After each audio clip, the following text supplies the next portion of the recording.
Jainism. A. N. Upadhyay.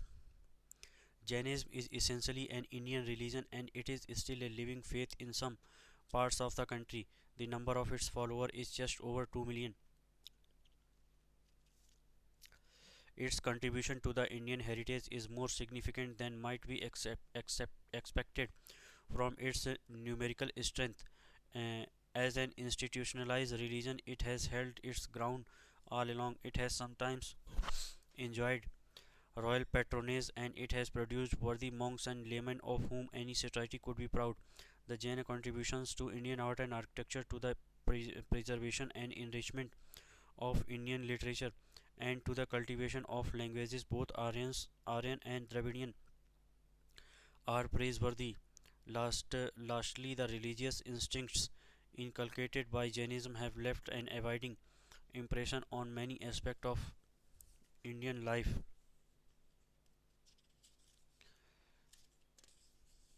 According to Jainism, there have flourished in this age 24 Tirthankaras or leaders of their religion. The first of them were Rishabh, the 22nd Nemi and or Neminath, the 23rd Parshva, and the last Mahavira. Rishabh figures as the great saint of antiquity, and in the later Hindu literature he is noted for his square practices and credited with propagating heroic doctrine which are common to Jainism. He is said to have laid the foundations for orderly human society.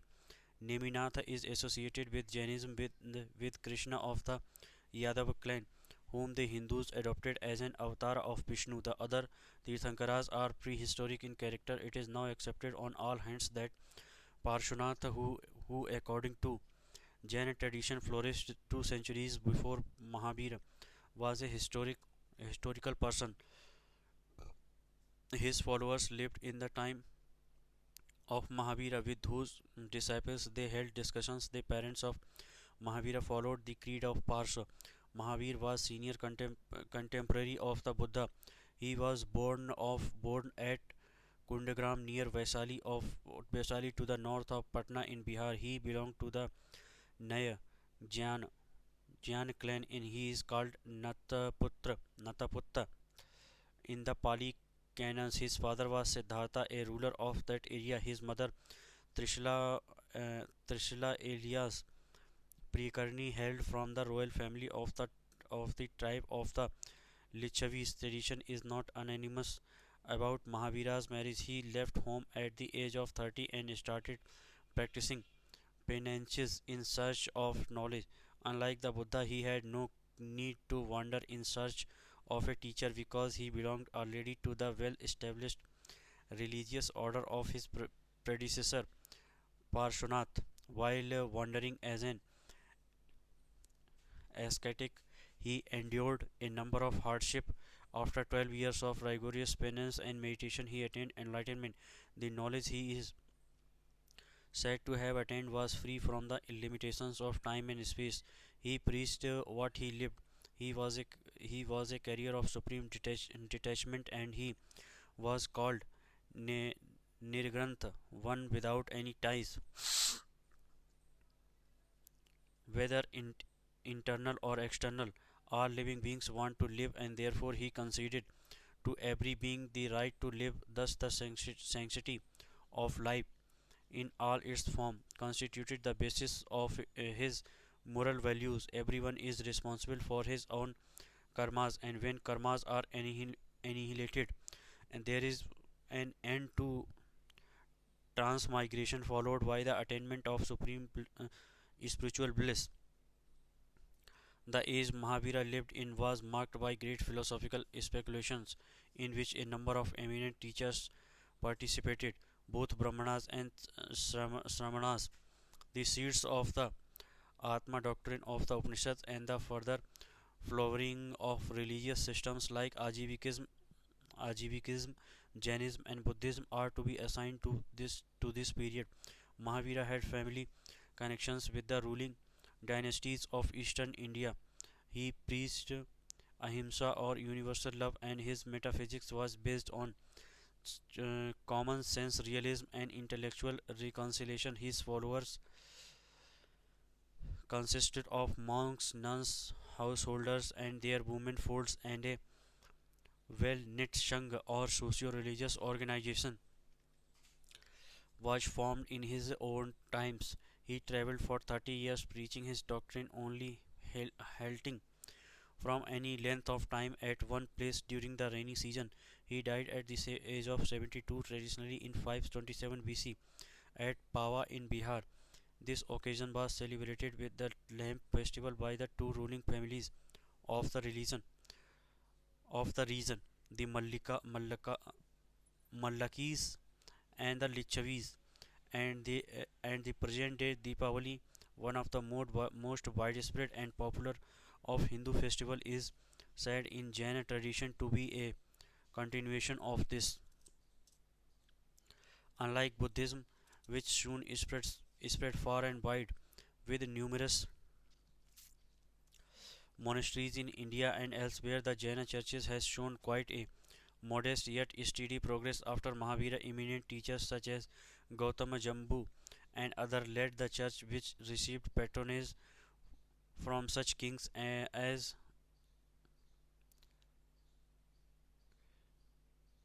Srenika Bimbisar of Magadha, Chandragupta Maurya, India's first great emperor, Kharvel the Orisen conqueror, and others. The influence of Jainism gradually spread to the western part of India.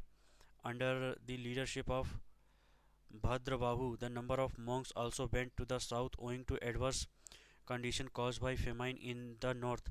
Possibly it was the subsequent in differences in ascetic practices which led to a split in the church, dividing it into its two main sections, the Digambara and the Svetambara. The division affected both the monks and laity. The basic religious principle remained the same for both, but they differed among themselves on minor dogmas, methodological details, and ascetic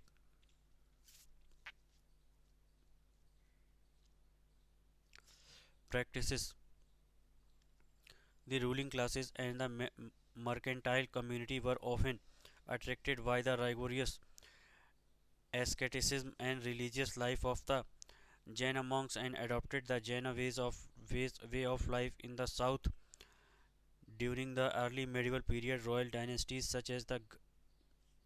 Gangas, Kadambas,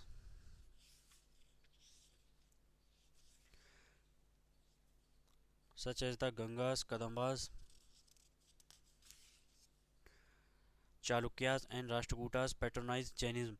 In Gujarat, patronage patronage came from wealthy merchants rather than from the rulers.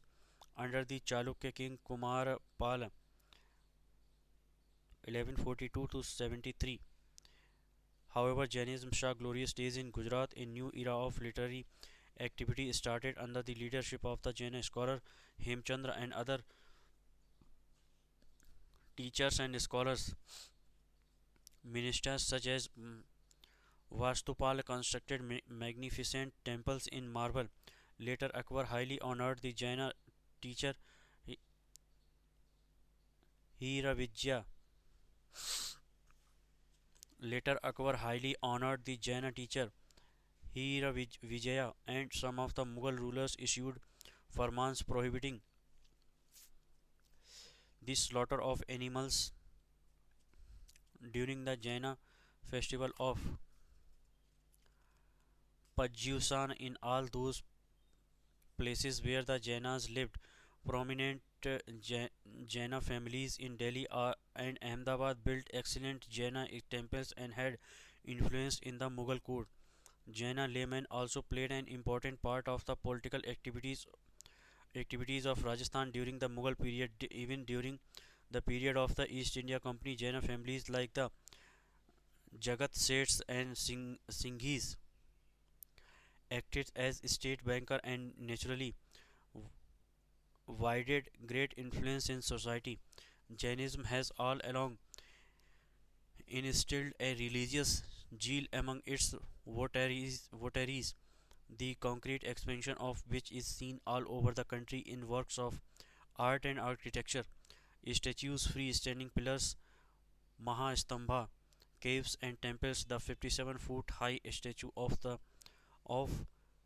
Gomateshwara at Sravana Belgola in Mysore, erected in about 1983 to 1984 by the Ganga minister Chamund- Chamundaraya, is a marvel of its kind, and it is imitated in many places even to this day. The temples and Mount Abu and those at Palithana in Gujarat and Moodbidri and Karkal in south make a rich contribution to the Indian heritage. The soul has been in association with karmic matters from time immemorial. An object of the Jain religious is to free from soul from karma. The activities of mind, speech, and body lead to the constant influx of karmas which form the karmana sari, sarir or karmic body for the soul, whereby it moves in samsara. Everyone is responsible for his own karmas and there is no escape from them unless one experiences their fruits. Goods, good and bad. Jainism admits to no God to bestow favor or frown. The law of karma works automatically in shaping one's lot. As an influx and destruction of karmas entirely depend on man's activities. Jainism lays special stress on the ethical code. This takes two forms: one intended for the householder and the other for the monk. Both are complementary, and if they differ, it is only in the degrees of the rigor of practice. The basic bows are five: one, abstention from injury to living beings, ahimsa; two, speaking of truth, satya; not stealing, asteya; number four, chastity, brahmacharya; and five, limiting one's possessions, aparigraha. The principle of ahimsa is the logical outcome of Jaina metaphysical theory that all souls are potentially equal. No one likes pain naturally, therefore one should not do to others what one does not want others to do to oneself. The social implications of the principle of reciprocity and profoundly beneficial. What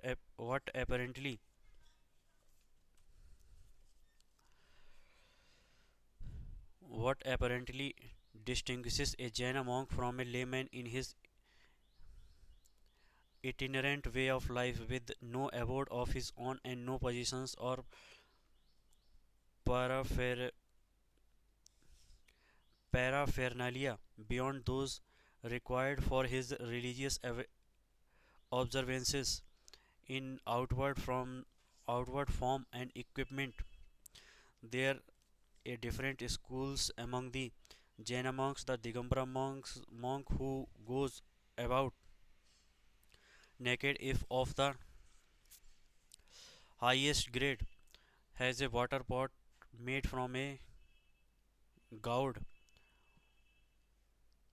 kamandalu for the calls of nature and a bunch of peacock feathers to clean the place where he sits, etc. What if he belongs to the lower stage? He has a minimum of clothing to cover his private parts. The Svetambara monk is clad in white robes and he is equipped with a staff, a bunch of bowls, and wooden pots. These sects differ somewhat in their rulers of outward behavior, which affect their mode of traveling, eating, etc. The inner religious life, however, is fundamentally the same for the various schools. The five Anubratas, lesser rules of laymen: not to kill, not to die, not to lie, not to steal, to abstain from sex, and to renounce property, are called Mahavataras, great vows in the case of a monk who has to observe them with maximum rigor and thoroughness. These sins lead to the influx of karmas, therefore, the monks must abstain from them in thought, words, and deeds, and neither commit commission not consent to them. the rigidity with which he is expected to observe the rules, and the elaborate detail of conduct only show how minutely the whole system of ascetic morality is worked out. Numerous traces of Jaina influence on Indian life can be detected. The worship of idols in a refined form, the building of temples, the founding of charitable lodges for men and animals, the preservation of rich libraries of manuscripts, and the distribution of food and the other necessities to the poor.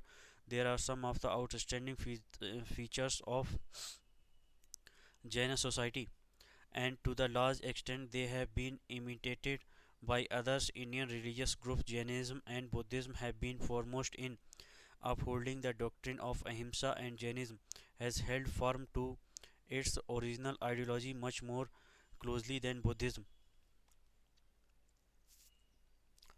Thank you.